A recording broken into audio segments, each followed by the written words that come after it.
Here's an attitude for us to change in our mind. God is angry with sin. A lot of times we just think God's okay with sin. He's a forgiving and he's a loving God, which is so very true. He is a loving and forgiving God. In fact, in our reading today, we see the Lord merciful. We see him very kind, but we cannot disavow or disagree with this very fact that God is angry with sin. And he's so angry that he will destroy us and everything around us. Not because he hates us, he indeed loves us, but he hates sin, and sin cannot exist in this world for eternity. And if it does, it only does damage. I think you just have to look at your life and look at the things around you to realize that sin is an enemy, and it has caused everything bad that has occurred in this nation or everything that's occurred in this world. Because Adam and Eve sinned, we are under the curse of God. Even these great climate problems, disasters, our bodies falling apart, cancer, all of this comes because of the curse of sin, because of what Adam and Eve did. So, verse 14, we see that the anger of the Lord was kindled against Israel. Always remember this. Judges chapter 2, verse 14. Whenever discussions about the Israelites coming in and conquering the land of Canaan comes up, because we have to remind people that it's not Israel that is the ultimate person bringing judgment upon the Canaanites. It's God bringing judgment upon the Canaanites. And then God will, because he's not a respecter of persons, he is going to judge the Israelites. And that's exactly what he does in Judges. And I think we just have to take a little bit of a trip through the prophets. And you realize, remember back, if you were reading with me as we went through Jeremiah, there's so much disaster, so much punishment.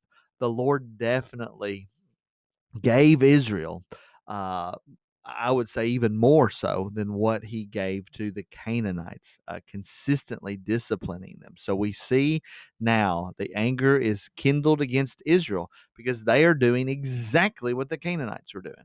So we're told that he sold them into the hand of their surrounding enemies. That means they lost battles. That means people died. That means the other nations were able to come in and take the land. Verse 15. And it's not that he just took his hands off them and said, y'all come in and do what you want. It's actually the Lord was actively fighting against Israel. And we're going to see this in a broader, bigger way in the whole picture of the Old Testament, when the Assyrians come and destroy the northern kingdom, and then when the Babylonians come and destroy the southern kingdom and ultimately lays waste to Jerusalem, where the temple will eventually be built. So God is against them totally. But in the midst of his anger, he is still merciful, because the Lord raises up what is called judges.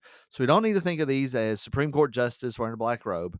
These judges are going to be leaders that are functioning, it seems, in all three offices of prophet, priest, and king. They are definitely speaking for the Lord. Maybe not as much priest, but they're definitely functioning in this role of Joshua and Moses. But they are speaking on behalf of the Lord, and they are functioning as a king, but they're localized kings, as we will see, and as I pointed out in a couple videos ago, that the book of Judges does not move chronologically. The book of Judges moves geographically. So we'll start in the south, then we'll go to the north, and then we'll go to the center. So a lot of these judges are not like Joshua and Moses in the sense that they ruled over all and led all of Israel. It's that they are localized judges that are leading particular tribes and areas. And so that means that these stories of judges would overlap. Do we know exactly how they overlap? No. Are there very smart people that have studied Judges in depth that could give you a good idea about that? Yes. Have I studied all that? No. But I think the big takeaway is going to be that there is going to be a hangover on a lot of these. Some of these judges are going to be living at the same time as the other ones in the book, because Judges does not function chronologically, it functions geographically. So God raises up judges, verse 17, but they did not listen to their judges, but they whored after other gods and bowed down to them. So you see just the just the sexual language that is used about running after these other gods, very lustily, the desires overtaking them. They're running after these other gods rather than worshiping God. And they soon turned aside from the way in which their fathers had walked. They had forgotten.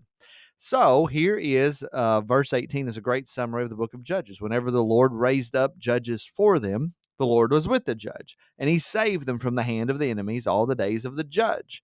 For the Lord was moved to pity by their groaning. So we see the mercy of the Lord even in their rebellion. But when the leader died, they turned back and actually became more corrupt. So the cycle of Judges is that the Israelites disobey God, then God sends punishment to them. Then the Israelites weep and cry. Then God sends them a deliverer, and they are saved.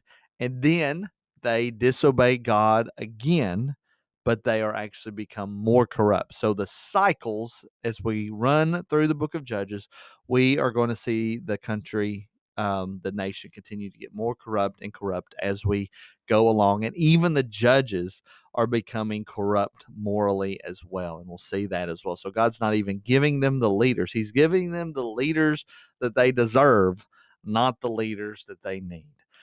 And then verse 21 says, I will no longer drive out before them any of the nations that Joshua left when he died. So God's saying, I am not going to be with you. You're not going to accomplish this mission. So the Lord left those nations, not driving them out quickly. So we see that whole aspect, that whole idea of God hardening the heart, God turning against, giving people over to their debased mind, as discussed in Romans chapter 1.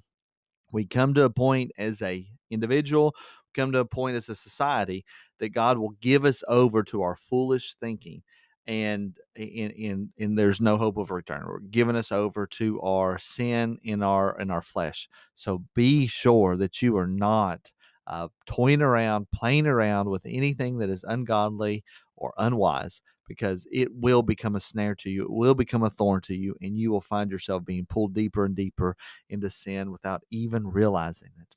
Pray that's been a blessing to you, and I'll see you in the next video.